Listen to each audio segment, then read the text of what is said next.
Bienvenue pour cette nouvelle vidéo consacrée au kit de développement Mexduino. Et avant de parler programmation, on va essayer de comprendre comment tous les éléments de la carte vont fonctionner ensemble. Le document de référence est disponible sur le site du fabricant, un schéma complet que l'on va étudier par morceau. Au niveau des versions, un numéro inscrit en bas de la carte, 2832 dans mon cas.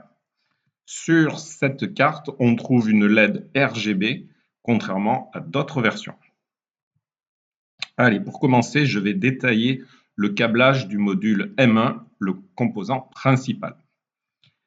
Une série de broches pour relier la caméra, une autre série pour relier l'écran LCD, ensuite des broches d'alimentation avec du 5, du 3,3 et du 1,8 volts. La source d'énergie, ça peut être depuis le connecteur jack, tension d'entrée DC, convertie ensuite en 5 volts. Et le 5 volts peut aussi avoir sa source à partir de l'USB, commutation automatique avec le comparateur et le MOS.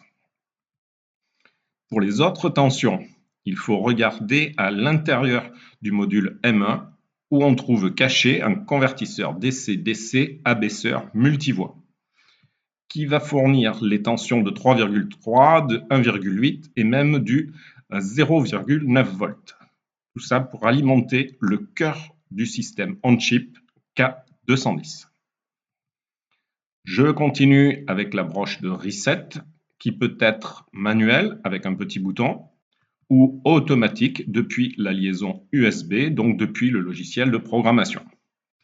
Ou même reset possible avec une commande externe sur le bornier. Ensuite, on trouve des bornes notées JTAG, mais non utilisées pour cette fonction. Par contre, la IO2 peut servir à mettre en service l'ampli audio de la carte. Pour la IO3, elle est câblée en direct sur le bornier de la carte. Et petit rappel, la tension maximale à appliquer sur les entrées, c'est 1,8 ou 3,3 volts, pas plus. Avec du 5 volts, c'est caput. On continue avec deux pins pour la programmation in situ, ISP, du K210, c'est-à-dire une liaison série RX-TX, soit directement à partir du bornier de la carte, soit en passant par un convertisseur USB et donc directement sur le connecteur USB-C de la carte. Et cerise sur le gâteau, on peut voir l'activité des lignes RX et TX sur deux LED rouges sur la carte. Allez, on continue avec encore une autre liaison série, celle-ci qui ne sera pas utilisée pour le K210, mais pour communiquer avec l'ESP32, qui lui aussi pourra être programmé in situ via le même convertisseur USB que tout à l'heure. On résume, on a un seul connecteur USB et ensuite deux liaisons série. Étonnant, mais ingénieux.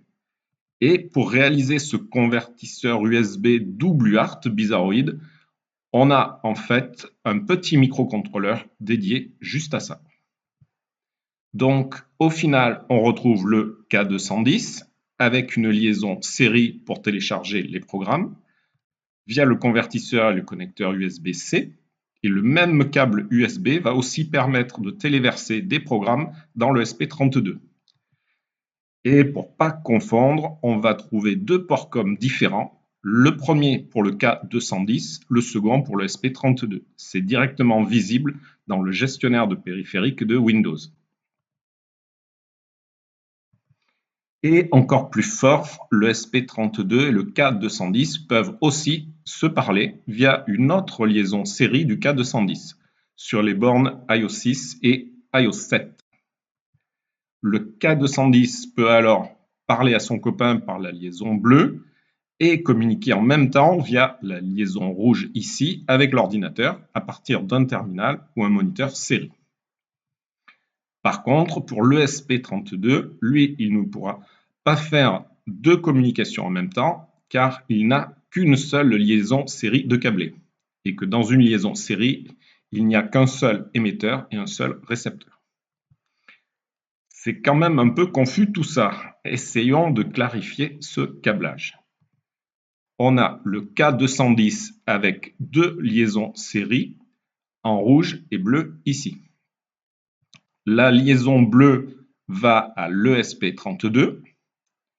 Les deux liaisons vont au convertisseur USB et on peut voir l'activité sur les 4 lignes avec 4 LED placées sur la carte. Au niveau de l'ordinateur, 2 ports COM pour accéder aux 2 microcontrôleurs séparément avec un seul câble USB.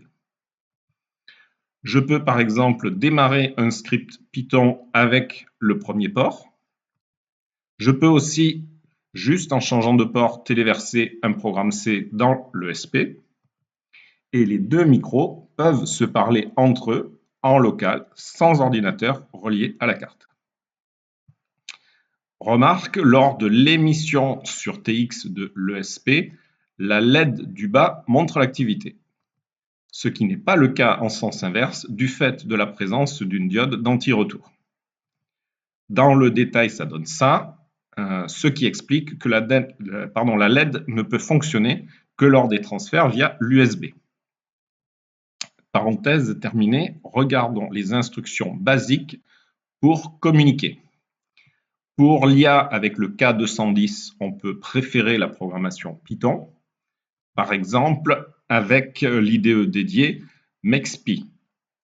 Si mon script fait un print des données, elles vont sortir par TX, passer par le premier port COM et on pourra les voir avec un terminal série de l'ordinateur. Toujours en Python, je peux associer les broches 6 et 7 à un second UART, puis démarrer cet UART, par exemple à 115 200 baux, sur 8 bits avec un bit de stop sans parité. Et si je fais un write des données, elles vont sortir par TX, le IO7 cette fois. Impossible d'envoyer vers l'USB, on n'est pas dans le bon sens. Par contre, OK pour que l'ESP32 reçoive. Un ESP32 qui peut se programmer facilement en langage C ou C++, par exemple avec l'IDE Arduino. Et on peut faire un programme tout simple qui commence par démarrer une liaison série à 115 200 baux aussi. Normal, des deux côtés, on doit tourner à la même vitesse.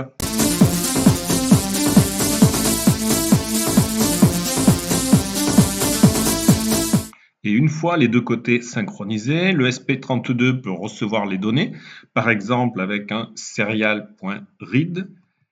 Et notre SP peut aussi envoyer des données avec un serial.print. Ça sort par TX et de l'autre côté, on récupère sur RX avec une instruction UART.read. On remarquera que les données du fait du câblage de la carte sont aussi envoyées sur l'USB. On peut les voir avec un moniteur série, par exemple celui d'Arduino, que l'on doit bien sûr paramétrer lui aussi à la bonne vitesse sur le deuxième port COM. Allez, fini avec les UART, on continue avec le signal ESP32 Enable, qui n'est autre que l'autorisation de fonctionner de l'ESP32. Ordre pouvant venir de l'USB, ce qui permet d'ailleurs de démarrer l'ESP automatiquement après le transfert d'un programme. Démarrage automatique aussi, quelques instants après la mise sous tension grâce à un classique circuit RC. Allez, toujours dans la même zone, le ESP Ready qui lui aussi est en liaison avec le K210. Juste au-dessous, 6 broches apparemment libres. Elles sont ressorties directement sur le bornier de la carte. J'ai mis libre entre guillemets car 3 broches sont câblées sur une LED RGB. Attention, le point commun des LED est au plus, donc il faut une commande à 0 pour allumer. Physiquement, la LED se trouve par ici. Attention, sur les premières versions de la carte, il n'y en avait pas. On continue avec la broche de boot du K210. qui permet de choisir le mode de démarrage. Sachant que l'on peut démarrer à partir d'un programme placé dans une mémoire flash ou bien placé dans une carte SD. La broche de boot sur notre carte est câblée sur un bouton avec tirage haut par R12. Donc, niveau logique haut sur boot si on ne touche pas au bouton. Ce qui permet de démarrer le programme directement à la mise sous tension. Pour passer en mode téléchargement de programme, donc le ISP pour In Situ Programming, eh bien on peut appuyer sur le bouton. Mais on voit aussi que la broche boot est câblée sur le convertisseur USB. Le changement de mode sera alors automatique lors du téléchargement qui commencera par la mise à 0 de la pin boot. Allez, dernière broche à gauche pour la commande du rétroéclairage de l'écran LCD. En tout ou rien, par le MOS, on alimente ou pas l'afficheur en 3 volts. Au-dessous maintenant, 3 broches reliées à un microphone. La communication est numérique, liaison série I2S. Ça ressemble au bus I2C, mais c'est spécialisé pour le son. Ce qui explique la présence des 3 fils. Et on remarquera aussi la broche LR gauche-droite, car on aurait pu avoir 2 micros pour faire du son stéréo. Pas le cas pour nous ici, c'est juste le canal gauche qui sera utilisé. Notre micro, on le voit au milieu de la carte, il est tout petit. Normal, c'est une technologie MEMS. Un cheveu à côté d'un MEMS, c'est un géant.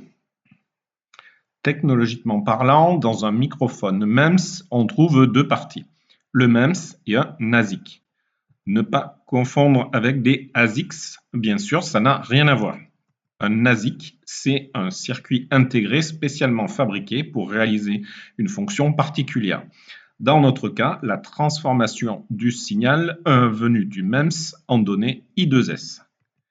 Le MEMS, il est à gauche sur la figure. On voit un diaphragme, c'est-à-dire une partie mobile, qui va vibrer en fonction de l'onde sonore reçue. Cette vibration va engendrer une variation de capacité de la structure. C'est donc un signal analogique que l'on va récupérer et qui sera converti en numérique grâce à l'ASIC. Allez, on continue en bas à droite, encore 3 broches I2S, mais ce n'est pas un micro cette fois, c'est une sortie vers un convertisseur numérique analogique. Une conversion sur 16 bits, double voix spéciale audio. Dans notre cas, seul le canal gauche est utilisé. Le signal est ensuite filtré. Passe-bas, structure classique Salenké du deuxième ordre, ce qui permet d'éliminer les HF générés par la quantification du DAC. Ensuite, c'est un petit ampli audio jusqu'à 3 watts en sortie sur haut-parleur 4 ohms. Sortie directe sur un connecteur dédié en bas de la carte. Connecteur classique, mais pour trouver la bonne référence, il faut s'armer de patience. Mais a priori, je pense que c'est cette gamme appelée PicoBlade chez Molex. Allez, on continue, toujours en bas, des broches libres de 21 à 24, plus la 32 à droite, que l'on retrouve sur le connecteur externe. Ensuite, 2 broches particulières qui, elles aussi, ressortent vers l'extérieur. SCL et SDA, c'est donc du bus I2C. Les résistances de tirage sont bien présentes et câblées, mais rien d'autre de branché. Libre à chacun donc de raccorder en externe différents dispositifs qui utilisent ce bus de communication.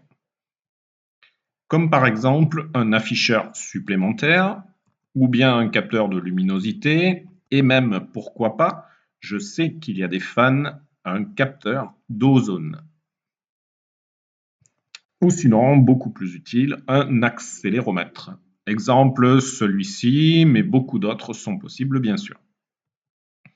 Allez, on termine avec des broches dédiées à la communication sur bus SPI. Pour rappel, une liaison SPI, ça permet de faire communiquer un maître avec plusieurs esclaves. La sélection se fait grâce au signaux slave select. Sur notre carte Mexduino, le maître, c'est le K210. Le premier esclave, c'est le lecteur de carte microSD. Et le second, c'est le module ESP32. Sur le câblage, ça donne ça, 3 fils, MISO, MOSI et clock, qui relient les 3 composants. Ensuite, un fil pour la sélection du premier esclave et un autre fil pour la sélection du second, donc notre ESP32. Attention, le câblage sur l'ESP32 correspond bien aux bornes d'un périphérique SPI pour la clock et le chip select, mais ça ne correspond plus pour les bornes MISO et MOSI. Donc attention dans le programme lors de la déclaration des pins. Et voilà, on a fait le tour du module principal. Si on regarde sur les borniers, on retrouve tout ce que l'on vient de voir.